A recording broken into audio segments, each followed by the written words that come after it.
My man Stephon Gilmore, man. Obviously, he's the big name free agent that we were looking at a year ago before he was actually on the market, and we were just trying to trade for him potentially, and we didn't. And we were a little bit frustrated about that because obviously, all it was when we saw, pick. When we saw what he actually was traded for, and then we looked at what we actually traded to even get Akello at the time, we were definitely a little perturbed about the situation. But since then, a lot has changed. Since then, maybe he and we have a chance to spin the block. So talk about what we got going on here, man. Okay. So not only is he just maybe a natural fit for us because we're a decent organization, we're still going to try to be relevant. What you mean a decent organization? Don't you short play the Steelers like that? A decent organization. Wow. The best organization in the league, but I wanted to stay humble. Well, let's just say, top five franchise, Okay, fair enough. Ownership, down to coaching. Yeah. Just class all around. We're in the mix. And we're looking for a cornerback. So that was just a and we're looking for a quarterback on top of that. Yeah. So what Stephon Gilmore did to get everyone all hot and bothered is he simply liked a tweet, and this is from Bleacher Report. It says Flores was hired it's a picture from Bleacher Report Gridiron. It's like a split picture where there's Flores on one side and Tomlin on the other. And it says, the caption reads, Flores was hired as Pittsburgh's senior defensive assistant and linebackers coach a day after the call. Mike T is that guy with a period. And that's it. Stephon Gilmore liked that. Well, we know how to then also, hey, okay, keep it going, baby. I did some extra research. Yeah, I know there was the connection between Gilmore and Flores naturally because of Flores being a Patriots coach. Correct. But he even reacted to Twitter whenever Flores got fired from Miami. Says Flores is a great coach. That's wild. So these tweets aren't anything crazy. Yeah. But I do think where there's smoke, there's fire sometimes, right? No, you're 100% correct, there has to be some type of interest in Brian Flores and Mike Tomlin and the Steelers organization.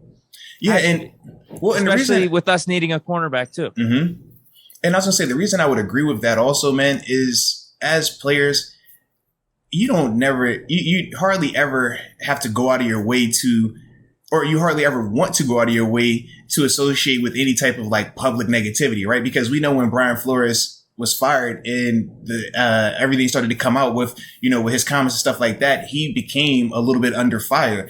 And we know how people get. I mean, if you supported him, then people were going to say things like that or say things against you.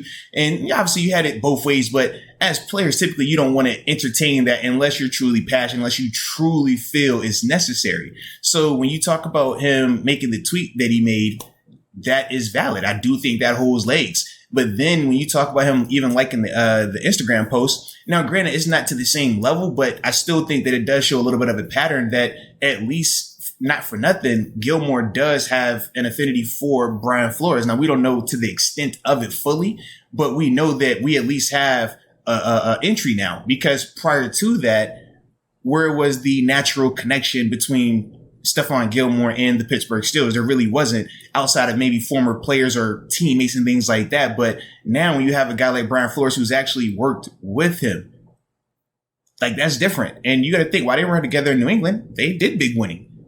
Plenty of times, So with that, you're going to have this natural relationship. And if you can feel like, hey, this is the coach that I like to be around. I think that, I respect the heck out of him. But then you got to coach Tomlin as well with that.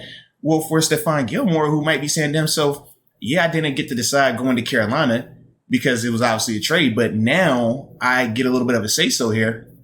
Maybe Carolina's a dumpster fire, right? So it's like maybe that's his hometown team and everything, but there's no way he wants to go back to that, right? Because now you're just kind of looking and you're saying to yourself, like, man, I could stay, in the crib because he's from Rock Hill, so it's not far from where the Panthers play at.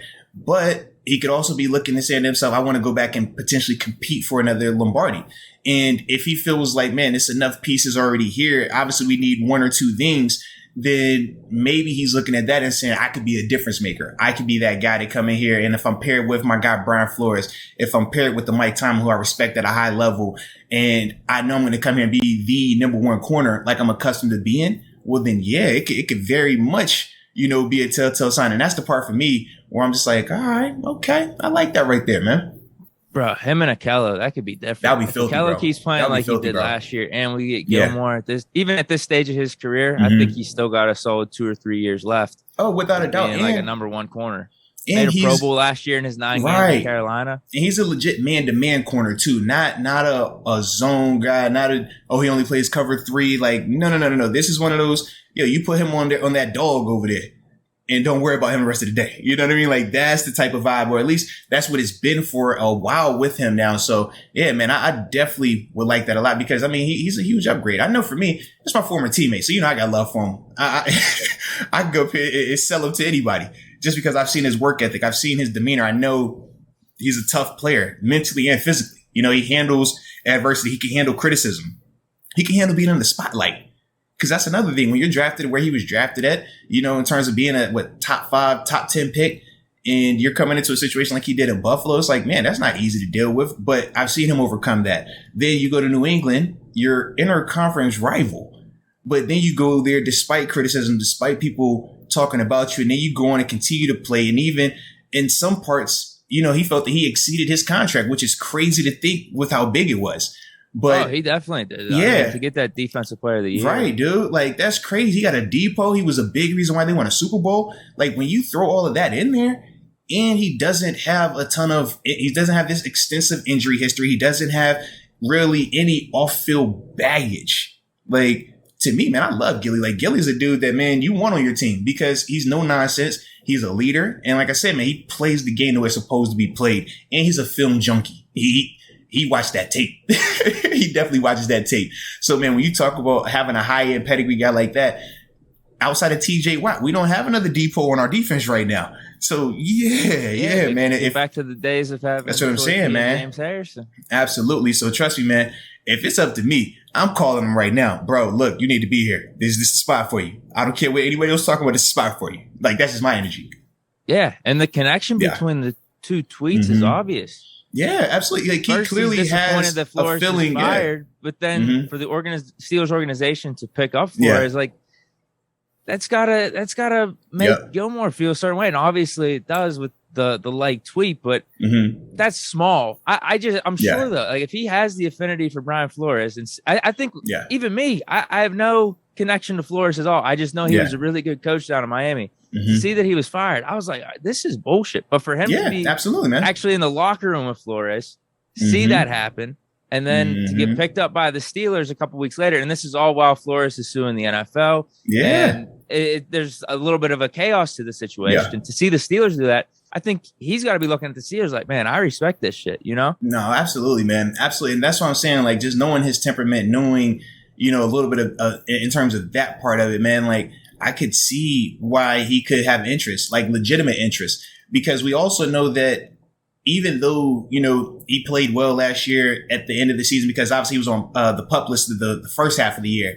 It was like he still played well. He still got a Pro Bowl. But for him, he's trying to get that next payday again because he is a guy that gets big contracts. He's earned that. He's very similar to Joe Hayden in that vein in terms of being a guy that is always ready to break the bank again. And I'm all fine for that. I just kind of look at it like this and say right now, his market is unfortunately not bigger than JC Jackson, which is good for us though, because if we know where JC is trying to get to and we can start there and start working our way down towards Gilmore in terms of the price tag, well, now it might be enticing. Now you don't mind necessarily maybe paying him $1 million or $2 million more in context when you're comparing to what a JC Jackson, who we also have been looking at, would have cost. So, it's definitely some stuff that I could see potentially working out for it in terms of him having an interest and then us as the Steelers making the numbers work financially for him.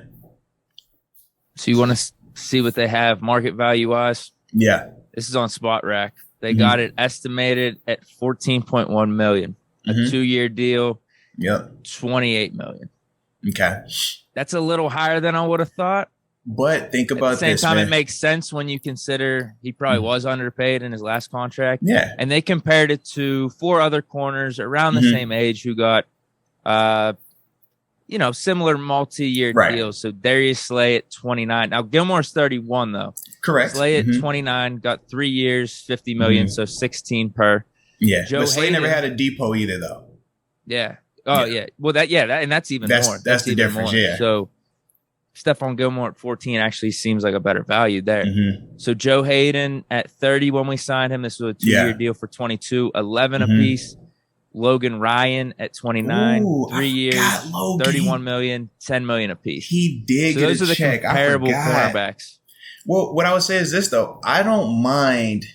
I guess 14 is probably like the higher end for us in terms of what we would want to pay, but it's not out of the ballpark because, number one, we do have a ton of cap space, but number two, the way you can move around 14 per year without it having that 14 cap per year is signing bonus. Signing bonus is different. So you give him a nicer signing bonus where it's more money up front is guaranteed part of it, but now you can disperse when you want it to hit and how much of it you want it to hit throughout the duration. So even if, I personally would rather do a 3 just because you got a little bit more flexibility in terms of how you can maneuver the cap numbers from the signing bonus. But yeah, I'm big on give him big, nice signing bonus. And then from there, you keep his base low and you just continue to work through it like that. I mean, that was a similar thing that we did with Joe Hayden. And then, every 2 years, what we do? All right, let's go ahead and extend him. Let's go ahead and extend him because that's the new variation of a restructure, right? When you're on that last year, just add another year to that deal, add another 2 years to that deal. And we saw with Joe Hayden, it worked out perfectly in terms of him loving the Steelers more and more each year. And then also that tag, that number slightly coming down a little bit each year, So with that, I'm just like, man, I could easily see a similar situation with Gilmore, especially that he is over 30. And granted, we know 31 is not crazy in terms of his play, but just from a statistical perspective, we know once corners start getting into those mid 30 or, just 30s and start to creep to the mid level, that's where they do start to slow down a little bit. And that's what we're seeing with Joe Hayden. So with that, man, I'm definitely like, yeah, he's looking more and more nice to me. Makes more and more sense. And it definitely does. I really hope this move happens. I mean, I don't want to sacrifice signing him for Witherspoon, as weird as that sounds, just because I think we can get Witherspoon on a nice deal. He's younger, even though he's way more unproven. I just want both, dude. Like, that would be so sick to have. Yeah, it definitely would, man. Gilmore and Witherspoon. Now, with Gilmore, and you were mentioning with the contract, I do think it makes sense if we could finagle it with a 2 or 3 year deal where we maybe have to pay a bigger salary cap hit in the following year or in the third year, because I think we were wrong on this. Remember the whole voidable years thing? That did take a hit into our cap space this year. It went from like 50 something. Now it's at 30. Everyone's saying that on Twitter and stuff, but we could do restructuring to kind of get it back. Yeah. But with that being said, I think we may have more cap space going forward, low key, because right now we got a $20 million. We got a $20 million hit with these voidable years. All of a sudden, those voidable years aren't going to be into play for the next year. Right. So who knows what our cap space could be? It's not necessarily going to be more, but I still don't think we're going to be in cap hell. I think we're going to have some flexibility in the upcoming years, because if we don't do the quarterback and we stick with Mason, we go Haskins, we go rookie quarterback, we're not going to have a big hit right there. Yeah. No, you're right. So and that's the thing. It's like we could easily go that route, man. Yeah, we could go that route. Like I said, we're in a really good position right now, even though we have question marks. We're in a good position because we don't have a ton of holes where we have to do a full rebuild. But at the same time, we have pieces where it's like, hey, we can go here and make this work for that part. We can cover up this and that'll cover up that part. And we also, like we said, have excess of cash right now that will allow us to have a little bit more flexibility between draft and free agency. So with that being the case, man, like I said, I don't mind, man. I don't mind going for a Gilmore right now. I really don't. Because I think that he could be that higher end upgrade, especially with Mason being on our rookie contract still. And with everything that we've seen, even though we know what Kevin Colbert has said, it still appears more so that they're interested in in-house / draft versus we're not really hearing a ton of rumors about trade interest, right? We see the interest in Malik Willis. Like, they've made that very, very prevalent. But in terms of interest in any guys that are on other rosters right now, like, we obviously haven't heard any rumors coming out. Not obviously the team can't say anything directly, but at least the beat writers, right? Most of the time when they want to get that information out, it's a filler out there. People talk, and that's how you can get, that information out there. Like, hey, this guy's on the market. This guy's being shot, but we're not even hearing that right now as it pertains to the quarterback position. So that's the part for me where I'm just like, man, I really feel like it's going to be a cheaper version at quarterback, regardless of if it's who we have currently in Mason and Haskins or a draft pick. So if that is the case, then yes, spend that money, man. Go get you those higher end pieces, man, so we can get where we want to be. Yeah, try to build an elite defense. Yeah. Re-sign Edmonds, sign Gilmore, bring back Witherspoon, and hopefully Tuitt's back. Tuitt, Alu, Hayward. That's a really nice defensive line. Then all you got to worry about is Devin Bush and maybe another linebacker. That's an awesome defense right there. Yeah, absolutely. Even though I did, and that's still maybe even having some cap space left.